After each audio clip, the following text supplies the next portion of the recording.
You're sitting in the meeting, you have something to say. In fact, you know you have something to say. And then the moment passes and someone else says it. And you're left thinking, why didn't I just speak up? If that sounds familiar, you're not alone. So many of us who are talented and capable, we sit in rooms every single day with brilliant ideas that never make it out of our heads. And it's not because we don't know enough. It's not because we're not ready. It's because somewhere along the way, we learned that staying quiet was a lot easier and safer than being heard. The cost of staying quiet is mostly it's that you don't get to live the life that you want to live. We have so many things stealing our attention. Our leaders have even more.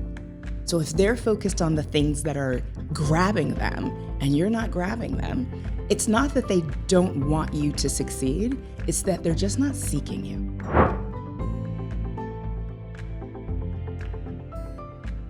Welcome to In Confidence, where what we share in confidence helps us grow in confidence. This season is all about solving your problems. In fact, I have a lot of these issues. We put out a survey on Instagram and LinkedIn, and we got a ton of responses. And we've highlighted a handful of problems that people really asked us to solve. One of the top problems you identified in our survey is being too quiet in meetings and wanting to stop that. Well, today's guest has spent her career helping people learn how to be seen in meetings. Naeemah Elias is a speaker, coach, and the founder of Elias Presence. She has dedicated her work to helping people step fully into their voice, their presence, and their power. She has run her public speaking workshop for thousands of participants, and today she's bringing that energy right here to GRAVITAS. Naeemah, welcome to the show. Naeemah, welcome to In Confidence. Thank you so much for having me. I'm excited. Well, I know this is going to air later, but this is the day after International Women's Day. Yes. And we got to share a very special moment yesterday. Can you tell folks what happened yesterday on the actual day of March 8th? I was on a billboard in Times Square. It was so exciting. I'm part of a women's network, and they bring a small group of women to Times Square every year for International Women's Day. And this is going to be really great for this conversation. The focus is just creating visibility for yourself, deciding that it's worth investing in yourself and standing on a big screen. And I got to do that yesterday. It was very, very cool. And what I loved is you were surrounded by your friends. Yes. Your daughter came with you from Boston. We had sparkling cider because you decided to observe open container laws. I know. The text thread was like, we will not be imbibing alcohol because that is a violation of the law. Apparently it's 15 days in jail and I have a lot to do. Okay, good. Okay. Well, congrats on being on a billboard in Times Square. Thank you. And I'm so happy I got to witness it. It was amazing to have you there. Yay. All right, before we get started with today's conversation, we're going to ask you a couple of our signature questions. Okay. The first is, what are you proudest of from the past 12 months of your life? I did a TED Talk. Ooh, say more. It was the most exciting thing. It's something that I had thought about, and there are these people that I admire and think are really incredible who have done TED Talks, and I was just like, this is a thing that's happening. I declared it twice in the year before, and then I just dug in, found my space, wrote my talk, and had the terrifying, incredible experience across 2 months of writing and practicing and rewriting and practicing and rewriting and hiring a director and finally getting to the point where I could stand on stage and feel like I could speak my truth. And when I got out there, it was incredible. Oh, okay. It was incredible. Just feeling the audience, feeling the room, and hearing the cosign, right? That was the most powerful thing. People have told me my whole life that like my story is not universal and that I'm a unicorn. And standing in front of a room and an audience full of people and having people go, yes, oh, right. And like so much co-signing throughout it was just absolutely incredible. What was the talk about? Thriving as an outsider. Right, that matters. Ooh, okay, got it. Well, I love that, especially an outsider story is being told on stage. Yeah. And then folks finding ways to connect with that story is really powerful. Yes. Okay.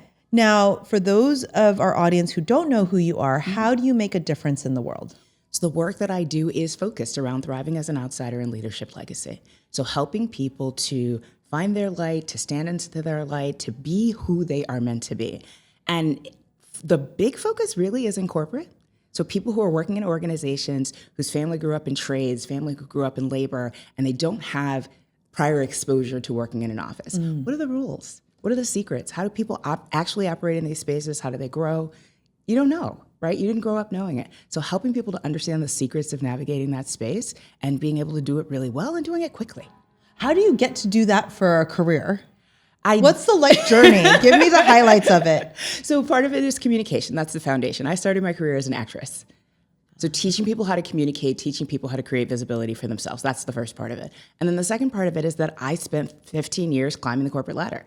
I spent 13 years in one organization, 7 jobs over the course of that time, learning how to network, learning how to speak, learning how to ask for attention, learning how to solve problems and raise my hand and say, I see that you need this. Can I do this for you? And moving and moving and moving and moving, and then realizing, oh, there's a path to this. There's a secret to this. Let me teach other people how to do it. And then I left corporate and started my business. And now that's what I do. I teach people the secrets that I learned. Wow, I love that. Yeah. What's the name of the company? I worked for State Street Bank. Okay. Yeah. Very cool. Very cool. Well, this season is all about helping people solve problems. Yes. And we did a survey on LinkedIn where we asked people what their top problems were. And we got 16 problems that they've asked us to solve. And I think of this as phone a friend. You know, there's sort of like experts in my life, which we met in Texas at the Texas Conference for Women. And I thought, you know what? This problem is something I want Naeemah to solve for our listeners. This problem was, I am too quiet in meetings and I want to stop. So let's start off with, why do people freeze or hold back in a meeting? One, you feel like your idea is stupid, right? It's not going to have a lot of value. Everybody knows more than you or has more experience than you, and you're afraid to share, right? 2, I can't say it exactly the way that I want to say it because I want to take some time and think about it. I want to come up with the perfect language.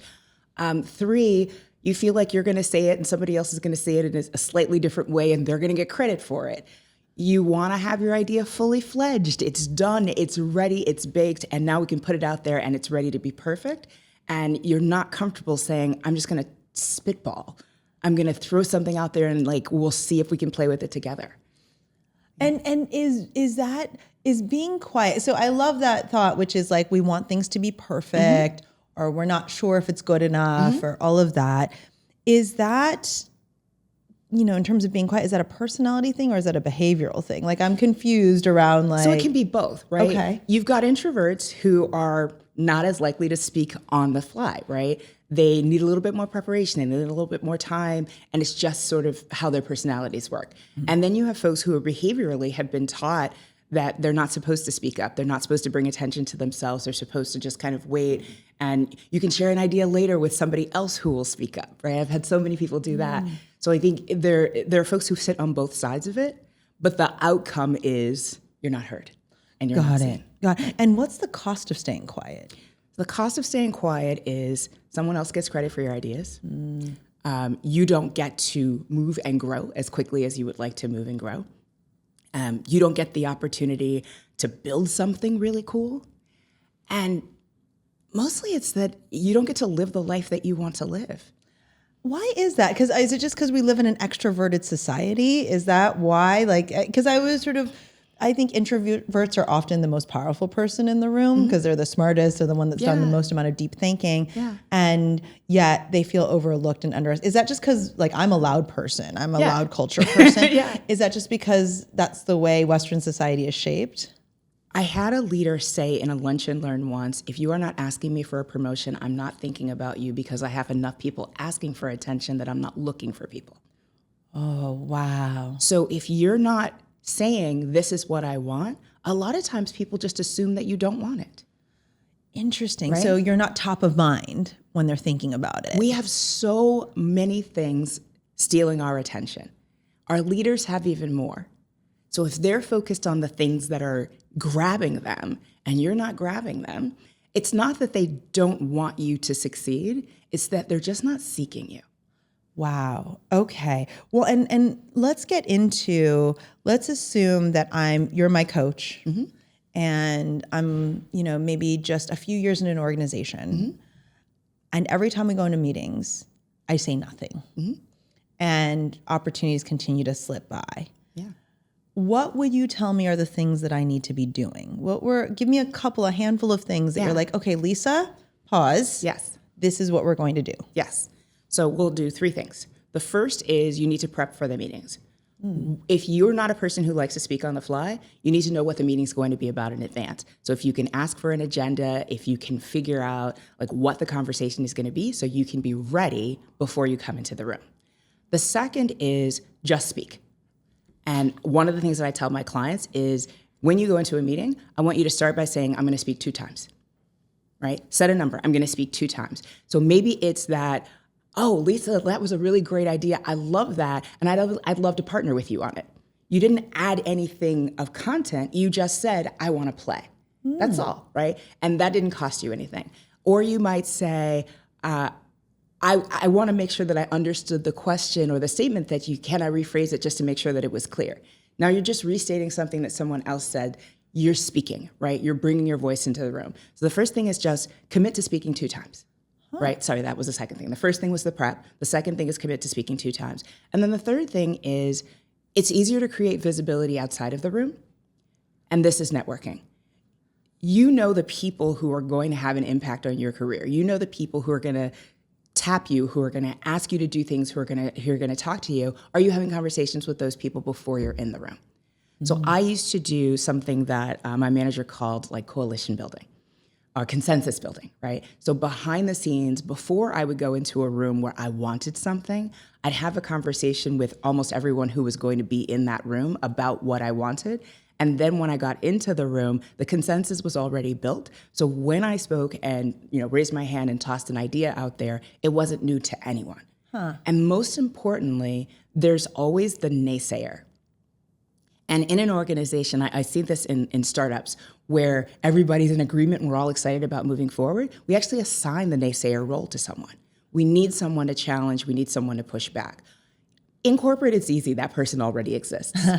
I like to figure out who that naysayer is and get to know them and understand what they need. If I know I'm going to present something and Jim's going to be the person who's just like, okay, Naeemah, I hear what you're saying, but, right? I'm going to talk to Jim before the meeting. I'm going to talk to him about my idea. I'm going to ask him, like, what would you need to hear to know that this was going to be successful? And then when I present it to everyone else, Jim's feedback, his concerns are already included in my pitch. And I know that he's going to jump on and be like, that's actually a really great idea, Naeemah. And when the naysayer co-signs, it's a different energy in the room. Okay, what is cosign? Because you mentioned that earlier. Can you explain that term? So cosign is just, I'm going to say something and somebody else is going to be like, yes, absolutely. That's really awesome. Or I love that idea, Naeemah. Yes, say more, right? That person who's cheering you on. And whether it's just the like energy of it, the like nodding and smiling and encouraging, or it's jumping on and being like, I love this. Like, let's work with this a little bit more. Or even I have questions. I want to dig deeper. Let's figure this out together, right? So that person or those people who are joining you in this journey, joining you in this question, in this process, and helping you to move it forward. So let's create a library. Because what I love about your 3 things is the first and the third happen outside of the meeting, right? In terms of my prep, who's going to be there? What do I want to get out of it? What things do I need to bring into the meeting? The third one is happening behind the scenes. So you have supporters or at least you know what might happen in this meeting. Yes. That second one, let's double click on it. So what are the library of things that would count against those 2 times for speaking? So it can easily be, like I said, restating something someone else said. It can be that you come prepared with a question, right? If you've done the research prior and you understand what the conversation is going to be about, it's not that hard to come up with a question before you're in the room. And if you ask that question really early, then you can get it out there before it's addressed. So I like to ask when I'm running a training, when I'm running a workshop, what do people want to learn? Like, what are you concerned about today? Why are you in this room? That's a great time to be like, I want to know about eye contact, right? When I'm teaching public speaking. You assume I'm going to talk about eye contact, but now you've had an opportunity to ask a question before I've given any content, so you're not asking something that's redundant. So get your question out there really early, and then you can be a part of the conversation, but not in a way that it's just like, I already answered that question, Naeemah, why are you asking that? Well, that one I love because I always say, when you do a keynote, you do it for 45 minutes and you have 15 minutes of Q&A. Yes. And one of the things I always tell meeting planners is you'll know who the leader in the room is. And like, what do you mean? I'm like, there's this 1 minute of dead silence where no one wants to ask a question. Yes. And then someone is the first person to ask the question. Yes. And I'm always saying to folks, I'm usually that person, by the way, if I'm in the audience. Same. I'm like, that's the leader. Yes. And I always tell people, if you want to put your hat in the ring to be a leader, be the first person during Q&A to ask a question. Yes. You get noticed. You weren't afraid. By the way, your question's out there, even if it was a bad question, the speaker is going to answer it. And then all of a sudden, everyone follows you. Yes. So I always tell people, be the first person to ask the question. Yes. So I love that one. And my frustration about this is you say it's 1 minute. Sometimes it's 2 minutes, right? Like if you're in a team meeting, a town hall or something within your organization, there's this stretch of time where the speaker is just kind of riffing, waiting for someone to raise their hand and ask the question. But then the first person unlocks and the rest of the room feels free to start answering questions and to start speaking. And in a workshop a couple of weeks ago, we talked about being that person who has the question at 10:01. The meeting was over at 10. We're fighting to get those last few questions in the last 30 seconds. And you were like, your hand is up, but it's too late. You didn't raise your hand at 9:45 when we had 15 minutes for questions. You raised your hand at 9:59 and 30 seconds, and we didn't get you in. Don't be the person raising your hand at 10:01, right? Be the person who's willing to be the first to ask the question. And the first to ask the question is the person who decides the capacity, right? Because either we have 15 minutes or we have 13 minutes, right? And that makes a difference. So being that first person can be really powerful. It creates visibility for you. And I actually had to learn not to be the first person, right? We are the people who unlock the room. We are the people who speak first. Well, in team meetings, in business meetings, I wanted to make sure that I was making space for other people in the room to speak. So I decided at one point I was going to be the third person. It was arbitrary. Three is a number that I love. But I was going to be the third person. I wasn't going to take up space in the room because I feel very comfortable speaking. I don't need to be speaking in the room. I could speak behind the scenes, whatever it is. And I want other people to have that space. So I kind of pushed to be like, okay, I'm not going to ask a question. And sometimes I would seed questions. So I would ask the people that I wanted to have more visibility, hey, would you ask this question? And then they get the opportunity to speak up. So that's something that if you are not a person who is an introvert, if you are that person who asks the first question, give it to someone who doesn't.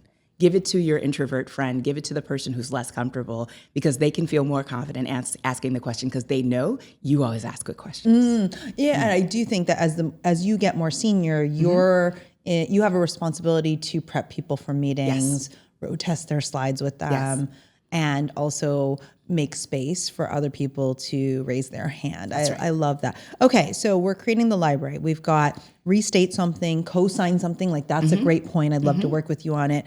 Ask a question. What else is in my library of ways in which I could speak twice?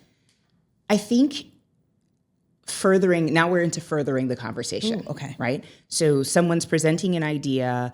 We're starting to talk about it. Where do we go with this, right? So you might ask a question about who will be impacted, right? What do we need to consider if we're talking about building a new process, we're talking about designing things, how is someone else going to be impacted by this? The downstream impacts are really important. It's something that we don't necessarily think about, but the upstream impacts are also important. So what needs to happen before I can do this, right? I'm gonna build a new process. It sits in the center of something. Somebody is going to have to change what they do to feed into me for me to be able to do this new process. So thinking about, like, you can be that guy that thinks about who's affected, who's in my ecosystem, and are we being considerate of that? So we're in an operational system and we're building a process. Who's our recipient? What do we need to do differently to make sure that they've got it? And I would be the guy that would be like, can I build the training, right? Can I design the training to help everybody else to understand it? Can I plan a meeting where we are bringing folks together so that we can talk about, before we build it, before we design it, what would be the best path so that they also win and they're not having to change their processes, but we're kind of doing it in collaboration. Well, definitely. And it demonstrates I'm a leader that's thinking ahead of what the impact is of what we're discussing. Exactly. What if I disagree or have an idea to add? How would I insert myself? Let's say of those 2 times you want me to speak, the first time I've said, oh my gosh, that's a great idea, Naeemah. I'd love to think about that further. Or I've asked a great question. Now, the second time I'm sitting there going, that didn't make sense to me, or I guess I would have thought about that differently. And I feel like that's a higher bar in terms of now I'm like really stressed about saying something because I'm going to look like an idiot if it doesn't go over well. So what would I do then? The help me understand question is really powerful. I find that when someone raises their hand and says, I don't quite get it, you discover that a lot of other people also don't get it, right? You have an assumption of understanding when you're presenting. And when one person says they don't understand, and then you see kind of nods in the rest of the room, you're like, ooh, I missed something.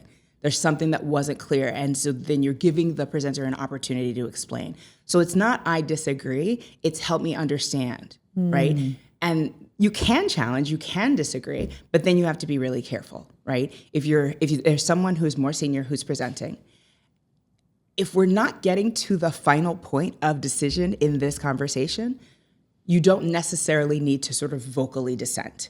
You want to be really careful about dissent with senior leaders as you're growing as a professional. I think I do a lot of coaching of interns and early career professionals.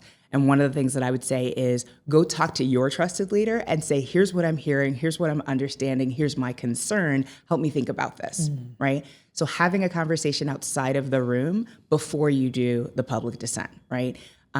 You don't want to lean into the naysayer energy until you're super comfortable in the room, right? So help me understand, and then having conversations outside the room to make sure that you're on the same page or explaining why you're not on the same page. Disagreeing with a senior leader publicly can be really challenging because most of the time people who are more senior than you have more information than you. Okay. So you may disagree based on the information that you have, but their additional information may make this pathway more relevant, right? So asking for more information, asking for more understanding is going to be helpful.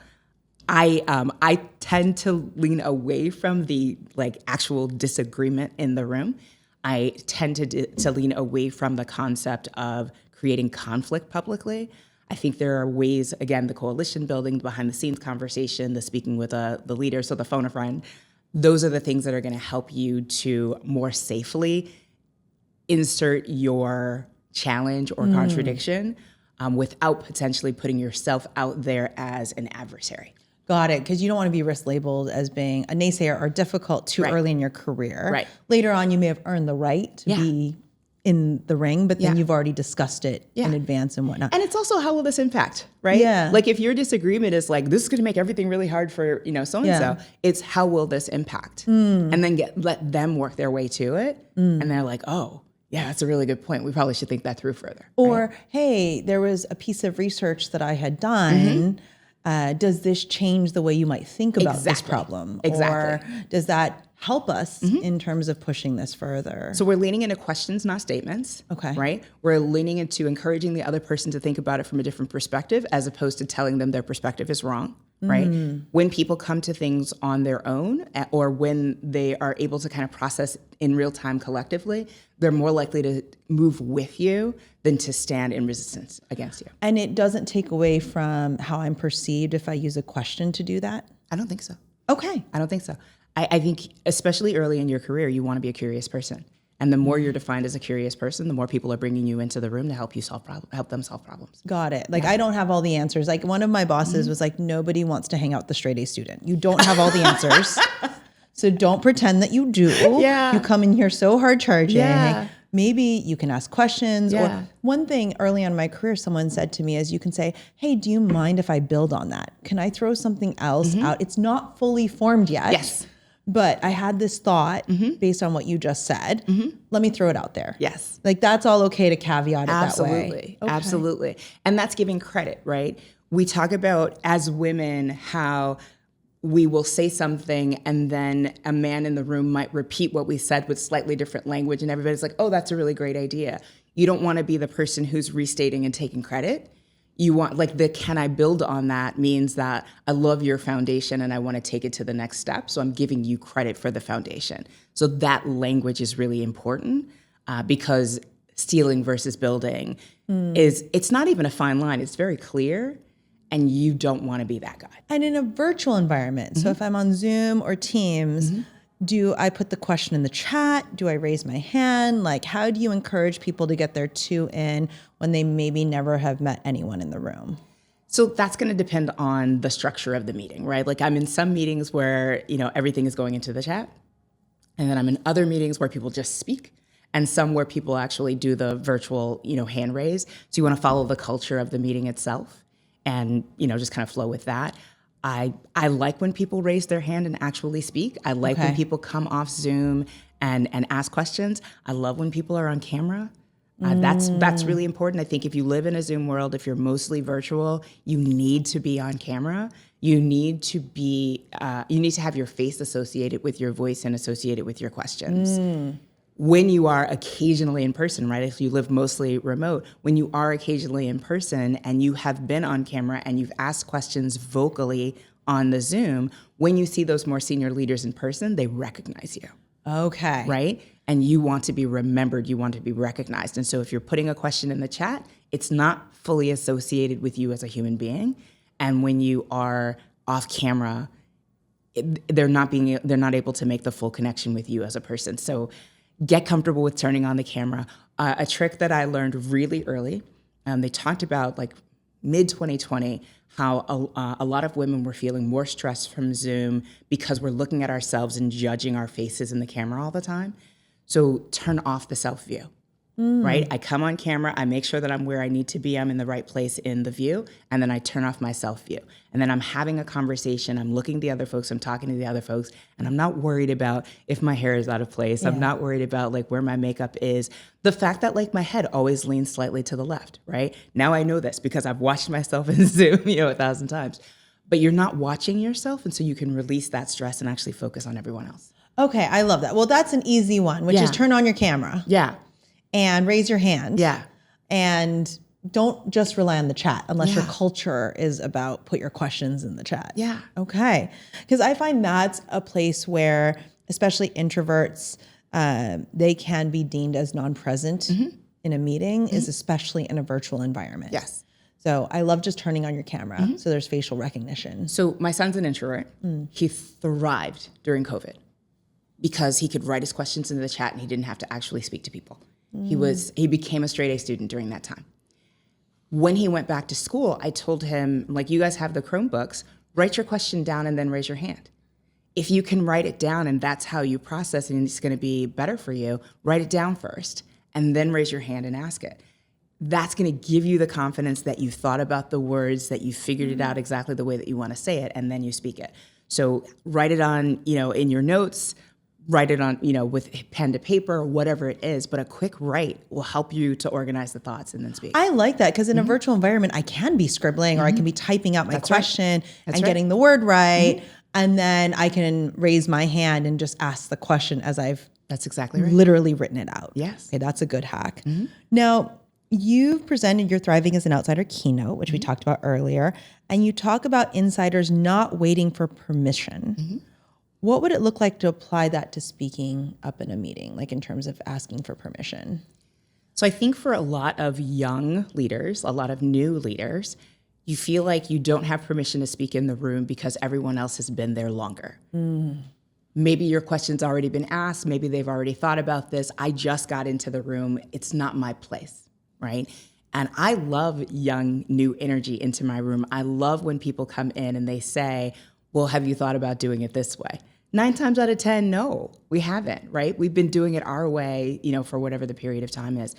I think that I see a lot of new leaders and new professionals who basically wait until their manager is just like, hey, I need you to speak up more in meetings. Hey, I'd like to hear more from you, right? That's the permission point. But that doesn't happen until the manager realizes, wow, Lisa never raises her hand. Lisa never speaks up in meetings. It takes a while for that realization to happen. So how much time are you losing in terms of your own visibility by waiting for somebody to say, do better, right? So right away, start asking questions, start looking for problems to solve, right? That's my thing. Looking for problems to solve. What's a way we could do this differently? What's a way we could think about this differently? How do I raise my hand and put that out there? So the not waiting for permission is not waiting for somebody to tell you, I haven't heard from you, but just being intentional about making sure that they do. I love that. And what I would say is, for those of our audience who are more senior, create space for those people. Maybe forward this episode to the younger people on your team to say, here's Naeemah's 3 parts. I'd love to see you try this out in terms of 1, prepping for the meeting, 2, asking questions, co-signing, being involved at least twice, and 3rd, doing the coalition building outside of the room. I love those. And turn on your camera. Turn on your camera. Thank you so much, Naeemah, for joining us on In Confidence. This was a fun conversation. Yeah, we solved a problem today. Yes. I'm co-signing that. You did amazing. I learned so much from having Naeemah come to our office and share all her insights and wisdom with us. For each episode this season, I'm offering you a clear takeaway. For this episode, you'll be able to go to our website, gravitasnewyork.com, head to the podcast tab, go to this episode. If you click on it, we have a downloadable 1-page PDF with a lot of the key tips from today's session. And I love Naeemah's 3 tips for how to make sure you're noticed in meetings. One of the power moves I want to give you this week, which she shared, write down your question or talking point before you say it out loud. I love that she gave that tip to her son. When you write it down first, you familiarize yourself with it so you can organize your thoughts on paper, or if you're in a Zoom or a Teams meeting, you get to type it out real quick and say it out loud.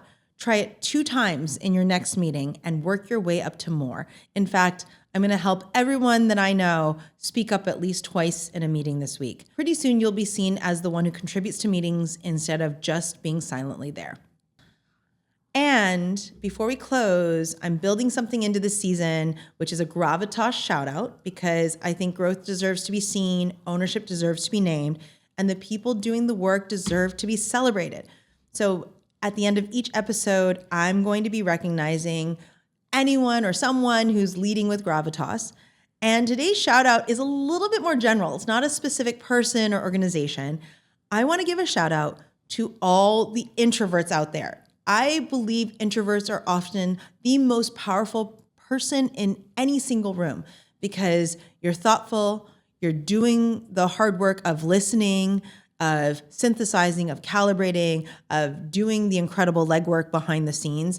And I think in an extroverted world, we all need to celebrate introverts a bit more. So that's my GRAVITAS shout out of the week. I hope you love this episode of In Confidence. I hope you're leaving this space stronger than when you entered it. I hope we've solved this problem for you, or at least given you something to think about.